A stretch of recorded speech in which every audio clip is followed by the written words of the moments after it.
Jallianwala Bagh massacre British colonial rule का एक सबसे बुरा वाकया 13 अप्रैल 1919 को अमृतसर पंजाब में ब्रिटिश सिपाहियों ने ब्रिगेडियर जनरल रेजिनाल्ड डायर के कहने पर एक पीसफुल निहत्ती भीड़ पर गोलियां चलाई और लाशों का ढेर लगा दिया।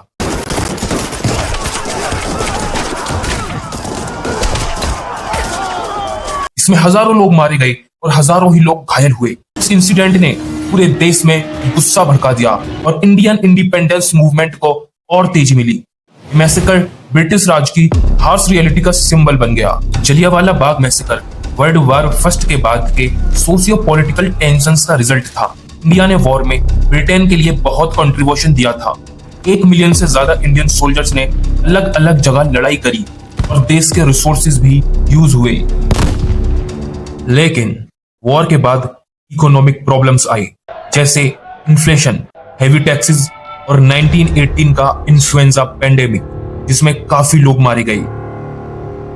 इन सब ने एंटी कॉलोनियल फीलिंग्स को और भड़का दिया तो 1857 के रिवोल्ट से चली आ रही थी। बंगाल और पंजाब में एंटी कॉलोनियल एक्टिविटीज बहुत तेजी से बढ़ रही थी। 1915 में गदर पार्टी ने ब्रिटिशर्स के खिलाफ विद्रोह किया और उनके इस विद्रोह को रोक दिया गया और यही लागू होता है डिफेंस ऑफ इंडिया एक्ट 1915। ये इंडियंस की सिविल लिबर्टीज पर एक सीधा अटैक था। इसने सरकार को बहुत ज्यादा पावर्स दे दी थी। आम नागरिकों के अधिकारों को छीन लिया गया था। नाउ 1917 मॉन्टेगो चेल्मसफोर्ड रिफॉर्म के आने से सेल्फ गवर्नेंस की कुछ उम्मीदें तो जगी थी, पर वो उम्मीदें पूरी नहीं हुई, क्योंकि इंडियन नेशनल कांग्रेस और ऑल इंडिया मुस्लिम लीग ने 1916 के लखनऊ पैक्ट में ज्यादा ऑटोनॉमी के लिए डिमांड किया था, पर ऐसा कुछ नहीं हुआ। उसी दौरान 1915 में महात्मा गांधी भी वापस आए थे और ब्रिटिशर्स के खिलाफ non violent civil disobedience movement यानी सत्याग्रह शुरू कर दिया था। ये सब हो ही रहा था कि इसी दौरान आता है रोलेट एक्ट 1919, तो ब्रिटिशर्स की इमरजेंसी पावर्स को काफी ज्यादा एक्सटेंड कर देता है। ये कानून सरकार को बिना किसी ट्रायल, बिना किसी सुनवाई के किसी को भी केवल शक के आधार पर अरेस्ट करने का अधिकार देता था, वो भी अनिश्चित काल तक के लिए। ना वकील, ना दलील, ना अपील। इसने इंडियन के बीच टेंशंस को और इंक्रीज कर दिया। इंडियंस ने इस एक्ट के अगेंस्ट इंपीरियल लेजिस्लेटिव काउंसिल में भारी विरोध किया, पर उनकी सुनी नहीं गई। मोहम्मद अली जिन्ना ने तो इस एक्ट के अगेंस्ट में काउंसिल से रिजाइन ही कर दिया था और उन्होंने कहा था कि ऐसा कानून पास करने वाली सरकार सिविलाइज्ड नहीं हो सकती।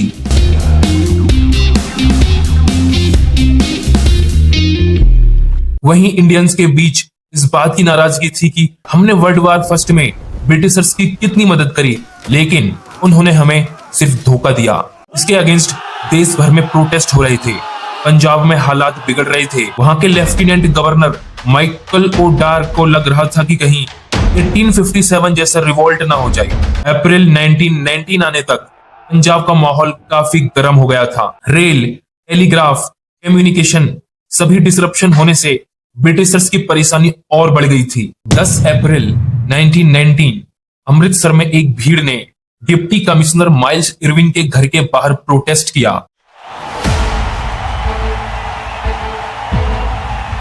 उनकी मांगे थी लोकल लीडर्स डॉक्टर सत्यपाल और डॉक्टर सैफुद्दीन को रिहा कर दिया जाए, जो कि एंटी रोलेट प्रोटेस्ट के लिए अरेस्ट हुए थे और उन्हें एक सीक्रेट जगह डिपोर्ट कर दिया गया था।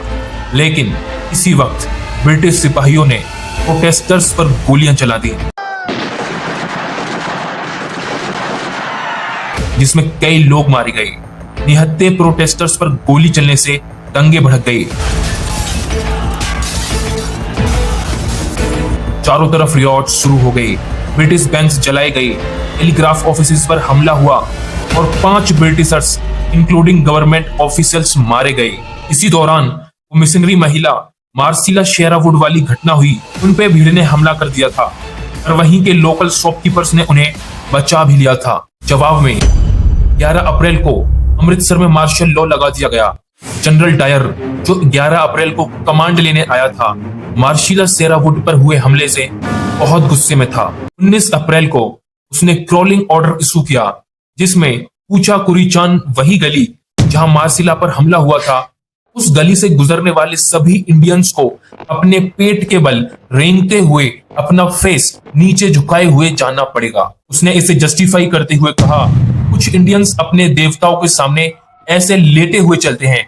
मैं चाहता हूं कि उन्हें पता चले कि एक ब्रिटिश महिला भी हिंदू देवता जितनी पवित्र है, इसलिए उन्हें उसके सामने भी ऐसे रेंगते हुए जाना होगा।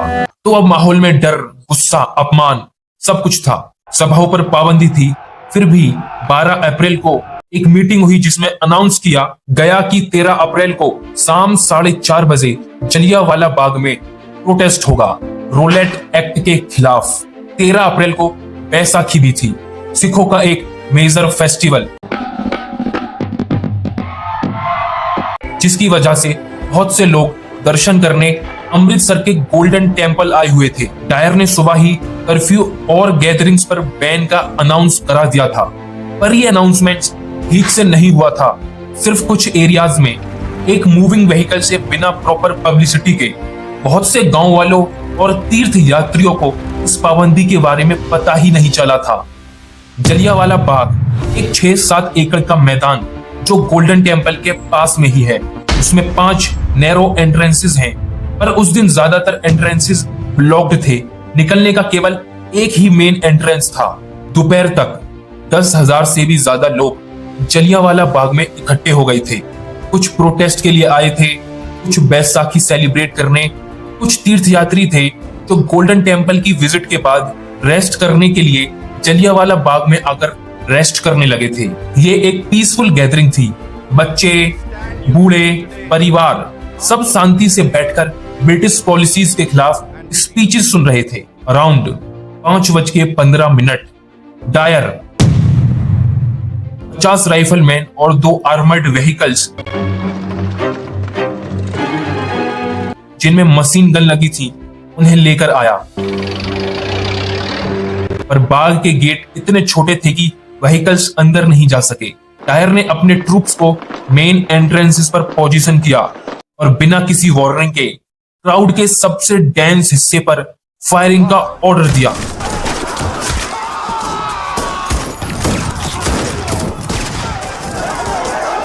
दस मिनट तक फायरिंग चलती रही। 1650 राउंड्स फायर किए गए। लोग जान बचाने के लिए दीवारों पर चढ़ रहे थे। वहीं बाग में एक कुआं था। जान बचाने के लिए कुछ लोग उसमें कूदने लगे। कई लोग तो कुएं में डूबकर ही मर गए।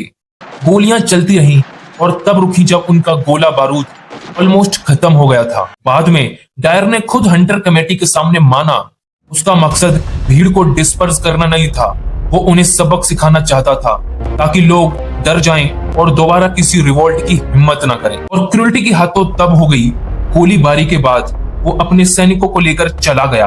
घायलों की मदद के लिए कोई इंतजाम नहीं था। रात भर कर्फ्यू लगा रहा, वो घायल वहीं पड़े रहे बिना मदद के।